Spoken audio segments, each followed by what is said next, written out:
इस वीडियो में मैं आपको कक्षा 9वीं विज्ञान का अध्याय 3 समझाऊंगा। आपके अध्याय का नाम है परमाणु एवं अणु। ये भाग 1 रहने वाला है और इसमें हम 2 टॉपिक कवर करेंगे, एक रासायनिक संयोजन के नियम और दूसरा परमाणु क्या होता है। तो इससे पहले के जितने भी वीडियोस हैं वे सभी वीडियो आपको ऊपर आई बटन में या फिर उन सभी वीडियो का लिंक आपको नीचे डिस्क्रिप्शन बॉक्स में मिल जाएगा।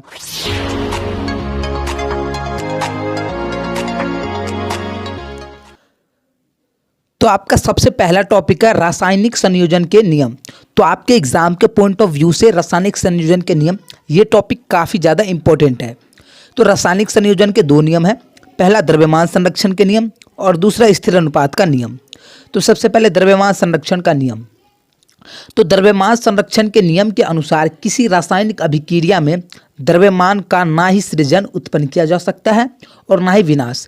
यानी कि द्रव्यमान संरक्षण का नियम यह कहता है कि हम किसी भी रासायनिक अभिक्रिया में, ठीक है, किसी भी रासायनिक अभिक्रिया में द्रव्यमान को ना ही हम बना सकते हैं और ना ही हम उसे नष्ट कर सकते हैं, ठीक है। यानी कि हम ना ही द्रव्यमान को बना सकते हैं और ना ही हम उसे डिस्ट्रॉय कर सकते हैं। नेक्स्ट है आपका स्थिर अनुपात का नियम। तो स्थिर अनुपात के नियमानुसार किसी भी यौगिक में तत्व सदैव एक निश्चित द्रव्यमान के अनुपात में विद्यमान होते हैं। अब यौगिक किसे कहते हैं? तो जब 2 या 2 से अधिक तत्व आपस में संयोग करते हैं तो उससे हमें एक यौगिक मिलता है, ठीक है। तो यौगिक के कई सारे एग्जाम्पल हैं। तो सबसे पहले हम एक एग्जाम्पल ले लेते हैं जल।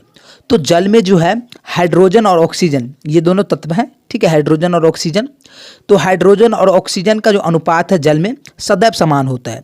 अब चाहे जल वो कहीं का भी जल हो, मान लो आपके कुएं का जल है या फिर समुद्र का जल है, तो कुएं का जल हो या समुद्र का जल हो या अमेरिका का या भारत का कहीं का भी जल हो, जल में हाइड्रोजन और ऑक्सीजन का जो द्रव्यमान का अनुपात है वो सदैव समान रहेगा। तो हाइड्रोजन और ऑक्सीजन का जल में अनुपात होता है 1:8। यानी कि हाइड्रोजन और ऑक्सीजन जब 1:8 में संयोग करते हैं आपस में तो जल का निर्माण करते हैं, ठीक है। यानी कि स्थिर अनुपात का नियम यही कहता है कि जल है तो जल अब कहीं का भी हो, उसमें ऑक्सीजन और हाइड्रोजन जो है वो सदैव एक ही अनुपात में रहेगा। नेक्स्ट जो टॉपिक है वह भी काफ़ी ज़्यादा इम्पोर्टेंट टॉपिक है आपका डाल्टन का परमाणु सिद्धांत। तो डाल्टन के परमाणु सिद्धांत के यहाँ पर 6 बिंदु है, जिसमें से आप 5 बिंदु भी याद रख सकते हो। 5 अंक के क्वेश्चन आपके एग्जाम में आ सकते हैं।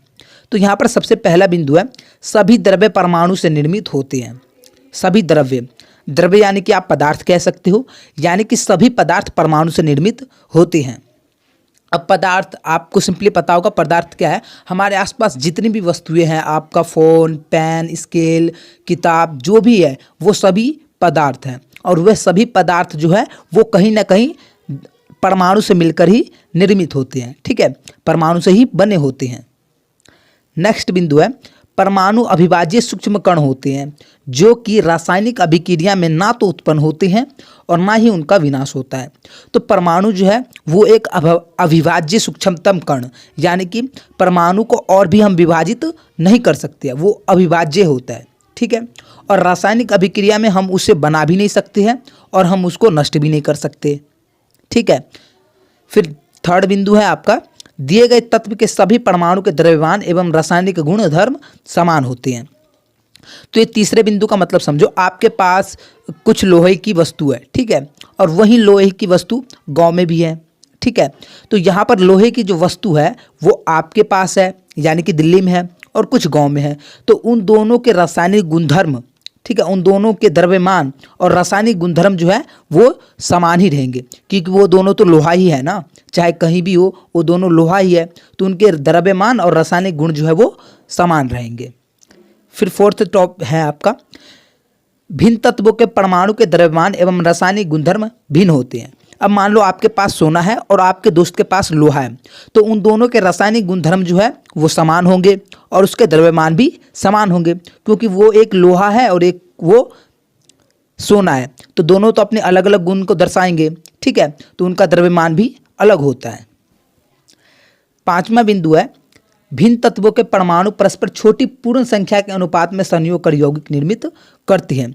यानी कि अलग अलग तत्व जो होते हैं, जैसे कि मैंने आपको बताया था, तो अलग अलग तत्व जो है अलग अलग तत्व ने अलग अलग तत्वों के परमाणु परस्पर छोटी संख्या, एक छोटी पूर्ण संख्या के रूप में आपस में, ठीक है, एक निश्चित अनुपात में संयोग करके एक यौगिक का निर्माण करती हैं। यानी कि कोई तत्व है तो उस तत्व के परमाणु जो है वो परमाणु एक निश्चित अनुपात में संयोग करेंगे और फिर एक यौगिक का निर्माण करेंगे।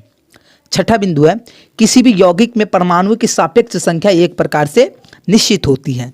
ओके, किसी भी कोई भी यौगिक होगा तो उस यौगिक में परमाणुओं की सापेक्ष संख्या जो होती है वो सदैव निश्चित होती है। तो ये मैंने आपको 6 पॉइंट बता दिए हैं। आप इनमें से 6 पॉइंट को याद कर सकते हो या फिर किन्हीं 5 पॉइंट को आप याद कर सकते हो। तो नेक्स्ट टॉपिक है परमाणु क्या होता है। ठीक है, परमाणु क्या होता है, तो सबसे पहले हम परमाणु के बारे में पढ़ेंगे।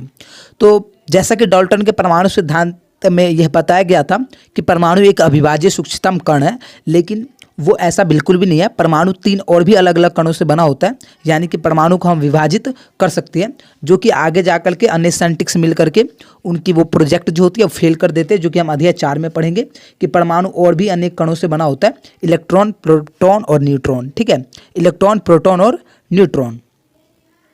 तो खैर इसमें जितना बताया गया है आपको इतना ही याद रखने की आवश्यकता है। फिर नेक्स्ट है, सभी द्रव्यों की संरचनात्मक इकाई परमाणु होती है। ठीक है, जितने भी द्रव्यों यानी कि जितने भी पदार्थ होती है उन सभी पदार्थ की संरचनात्मक इकाई जो होती है वो परमाणु होती है। परमाणु की त्रिज्या को नैनोमीटर में मापा जाता है। अब परमाणु की त्रिज्या जो होती है उसको हम नैनोमीटर में मापते हैं। तो 1 नैनोमीटर जो होता है वो 10 की घात -9 मीटर होता है। ठीक है, यानी कि 1 मीटर बराबर में होता है 10 की घात 9 नैनोमीटर। ठीक है, अब पूछा जाए कि 1 नैनोमीटर में कितना मीटर होता है।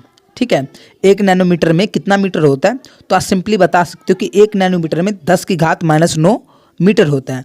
तो अब ये 10 की घात -9 मीटर को आप कैसे लिख सकते हो, 1/10 पे आपको 9 जीरो लगा देने हैं।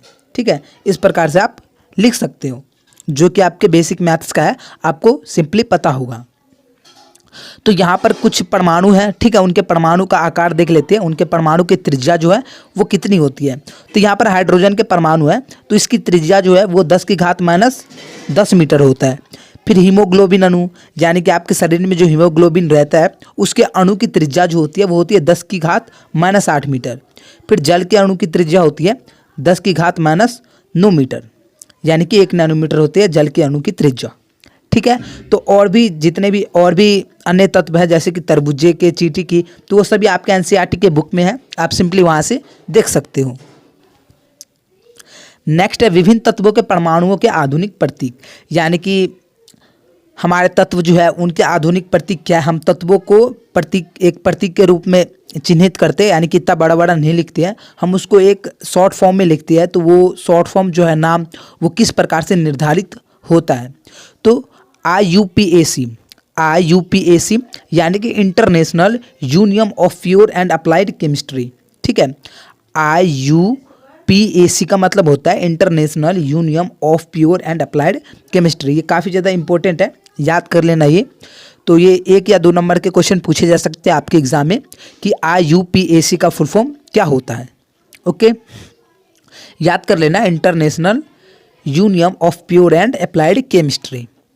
तो अधिकतर तत्वों के प्रतीक अंग्रेजी के 2 अक्षरों से होते हैं। ज़्यादातर तत्व जो होता है उसका प्रतीक हम अंग्रेजी के 2 अक्षरों से लिखते हैं। ठीक है, जिसमें पहले अक्षर को सदैव बड़े अक्षर तथा दूसरे अक्षर को सदैव छोटे अक्षर के रूप में लिखा जाता है। अब ज़्यादातर तत्व जो है वो जहाँ से मिला उसी राज्य स्थान के नाम पे उनका नाम रख दिया जाता है, लेकिन अधिकतर जो तत्व है उसको हम अंग्रेजी के 2 अक्षर से लिखते हैं, जिसमें पहला अक्षर सदैव बड़ा होता है और दूसरा अक्षर जो होता है वो छोटी ABCD का होता है, यानी कि छोटा होता है। अब मान लेते हैं एक हाइड्रोजन है, तो हाइड्रोजन में एक ही अक्षर है तो हम बड़ा ABCD का केवल एक ही अक्षर लिखेंगे। अब नेक्स्ट देखो एल्यूमिनियम है, तो एल्यूमिनियम में 2 अक्षर है, एक है A एक है L, तो हम A जो है वो बड़ा वाला लिखेंगे और L जो है वो हम छोटा वाला लिखेंगे, ना कि हम इस प्रकार लिखेंगे A और L दोनों बड़ा। फिर नेक्स्ट है कोबाल्ट का जो होता है वो CO होता है, तो हम C बड़ा लिखेंगे और वो छोटा लिखेंगे, ना कि CO दोनों बड़ा लिखेंगे। ठीक है, CO दोनों बड़ा लिखोगे तो ये कार्बन मोनोऑक्साइड बन जाता है, तो उसी के लिए एक बड़ा लिखती है और एक छोटा लिखती है। अब मान लो हीलियम है, तो हीलियम का सूत्र होता है He, तो He में हम H और E दोनों को बड़ा नहीं लिखेंगे, हम केवल H को बड़ा लिखेंगे और E को छोटा ABCD वाला E लिखेंगे। नेक्स्ट है परमाणु द्रव्यमान। ठीक है, परमाणु द्रव्यमान क्या होता है? तो किसी भी तत्व के एक परमाणु का द्रव्यमान उसका परमाणु द्रव्यमान कहलाता है। कोई भी एक तत्व है, मान लो लोहा, ठीक है, तो लोहा के अंदर परमाणु होंगे, तो उस एक परमाणु का जो द्रव्यमान होगा, ठीक है, वो एक परमाणु है उसका जो द्रव्यमान होगा हम उसी को कहेंगे परमाणु द्रव्यमान। तो प्रारंभ में परमाणु द्रव्यमान को AMU, ठीक है, AMU द्वारा हम संक्षिप्त में लिखते थे, यानी कि छोटे फॉर्म में हम पहले परमाणु द्रव्यमान को AMU के द्वारा लिखते थे। लेकिन आजकल जो है IUPAC यानी कि international pure and applied chemistry के द्वारा हम इसे छोटे अक्षर में U यानी कि यूनिफाइड द्वारा प्रदर्शित करते हैं। ठीक है, U यानी कि यूनिफाइड, यानी कि अब हम परमाणु द्रव्यमान को यूनिफाइड बोलते हैं। ठीक है, तो यहाँ पर कुछ परमाणु द्रव्यमान है वो काफ़ी ज़्यादा इंपॉर्टेंट है और वो आपको काफ़ी आगे काम आएगा। ठीक है, तो आप इन्हें सिंपली याद कर सकते हो। तो यहाँ पर हाइड्रोजन का परमाणु द्रव्यमान होता है 1 यूनिफाइड, का परमाणु द्रव्यमान होता है 12 यूनिफाइड, ऑक्सीजन का परमाणु द्रव्यमान होता है 16 यूनिफाइड, सोडियम का परमाणु द्रव्यमान होता है 23 यूनिफाइड, मैग्नीशियम का परमाणु द्रव्यमान होता है 14 यूनिफाइड, सल्फर का परमाणु द्रव्यमान होता है 32 यूनिफाइड और क्लोरीन का जो द्रव्यमान होता है परमाणु द्रव्यमान वो होता है 35.5 यूनिफाइड। फिर कैल्शियम का परमाणु द्रव्यमान होता है 40 यूनिफाइड। तो ये आपके कुछ परमाणु द्रव्यमान है जो कि काफ़ी ज़्यादा इंपॉर्टेंट है, आप इसे याद कर लेना, आगे ये बहुत काम आएंगे आपको। तो इस प्रकार से अब हमारा वीडियो ख़त्म हो चुका है और हमने वीडियो में जो भी पढ़ा उससे रिलेटेड कुछ क्वेश्चन है, तो इन सभी क्वेश्चन के आपको आंसर नीचे कमेंट करना है, नहीं तो इसमें से जितने क्वेश्चन आपको आते हैं उनके आंसर ही आपको नीचे कमेंट करना है।